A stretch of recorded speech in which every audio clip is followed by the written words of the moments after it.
এক সাহাবী বলছেন, নবী কেমন ছিল জানো? যার সারা অঙ্গ একসাথে দেখলে সবচেয়ে সুন্দর, প্রতি অঙ্গ আলাদা আলাদা দেখলেও সবচেয়ে সুন্দর। আরেকজনকে বলছে, আপনি বলেন তো। আরেক সাহাবী বলছে, আমি বলি যে নবী ছিলেন এমন যাকে একবার দেখলে আবার দেখতে মন চায়, দ্বিতীয়বার দেখলে প্রথমবারের চাইতে আরো সুন্দর মনে হয়, যত তারে দেখি তত সুন্দরই লাগে। তিনি ছিলেন আল্লাহ তাআলা মেরাজে, এই যে এই মাস 7 আসমানের উপরে আরশে আজিমে আল্লাহ তাআলা নবীকে নিয়ে গেলেন। যখন আরশের উপরে আল্লাহ তাআলা রাসূল সাল্লাল্লাহু আলাইহি ওয়াসাল্লামকে দাঁড় করাইলেন, এইবার আল্লাহ বললেন, বন্ধু কোনানে আনছি জানেন?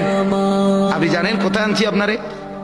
কাজে আপনি যখন ছোটবেলায় জন্ম নিছেন, ছোট্টবেলায় ফেরেশতাদেরকে বলছিলাম, ফেরেশতারা আমার বন্ধুকে কোলে নাও, নিয়া আমার সৃষ্টির পূর্ব থেকে পশ্চিম পুরা দিগন্ত ঘুরাও, আমার গোটা সৃষ্টিকে বলো যে তারা যেন দেখে বন্ধু আমি কেমন বানাইলাম।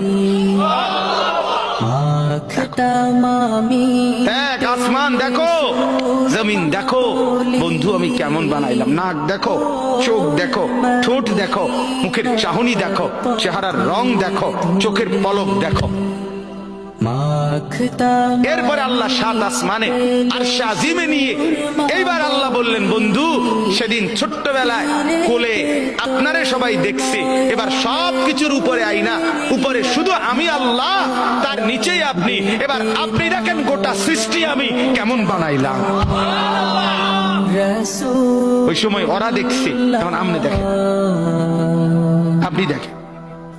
সুবহানাল্লাহ, এত বড় মর্যাদা সম্পন্ন রাসূল, তাকে ছেড়ে দিলেন, তাকে ত্যাগ করলেন।